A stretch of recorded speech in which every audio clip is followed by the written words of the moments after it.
I think it was around 1997 that Fortune magazine actually worked with the Hay Group to ask CEOs of companies what they thought was the single largest, single most important predictor of success.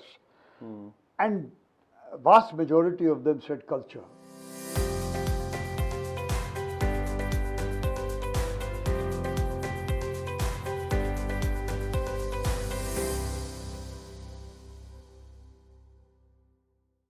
The culture of an organization is the glue that binds the company together, because you have employees from all facets, all walks of life coming in and joining and working together.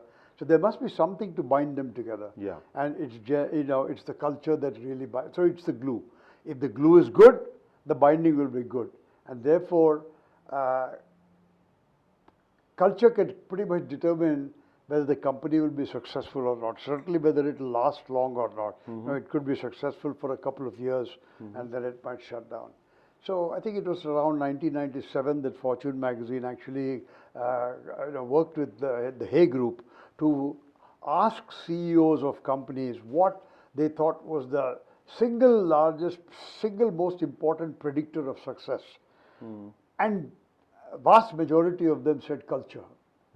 So then Hay went back and asked, okay, so what should be the culture of great organizations? And you're talking to great organizations already. So when they collected the data, what emerged was there were 5 things that define the culture of great companies or world-class companies.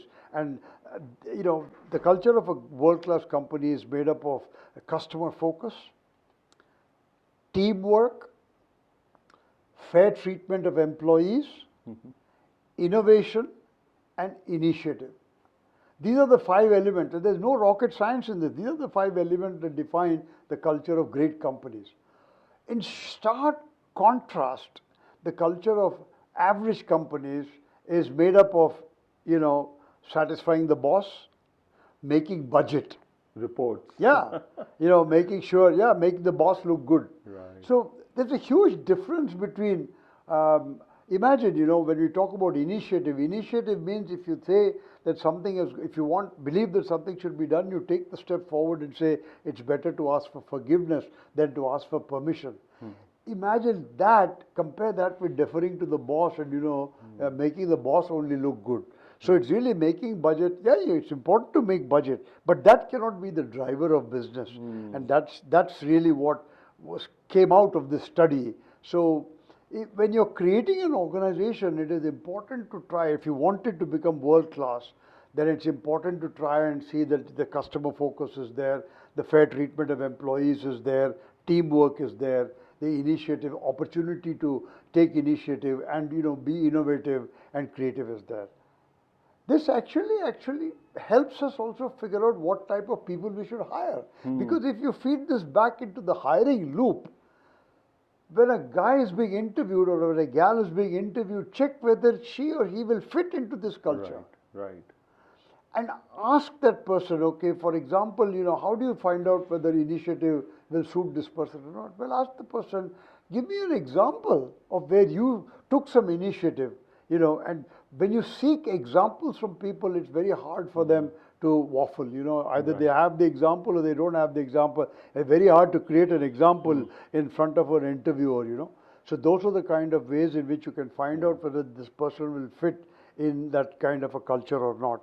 The other thing, of course, is to ask also, what is the culture of your current organization? What do you think it is? And get some feel for whether how well this person understands organizational culture. Right. All these things will actually help you, because remember one thing, your culture is great and you brought in a bad apple, that bad apple could actually ruin the culture. The entire culture. So it's very important to make sure that the people you bring in, and this is where companies like FedEx really excel, they make sure that whoever comes in fits into the culture. Right. And FedEx is one company, for example, in their industry, their attrition rate is among the lowest. They spend enormous amount of money while hiring. Right. They make sure that who they let in, they're very careful who they let in. And then, whether that person will fit into the culture or not. So that really is the power of culture. And if you're thinking whether a company will last 50 years, 100 years, it cannot last unless it has a world-class culture. And if you don't have a world-class culture, you cannot have world-class profits for any length of time. You may have it for a couple of years, 5 years, when the going is good. Right. But when the chips are down, Yeah. it'll not You won't be happen. able to sustain So that without really, culture. that's how important organizational culture is. Great, great. And your inputs, the study that came up in 97, 98 is so relevant even in current times.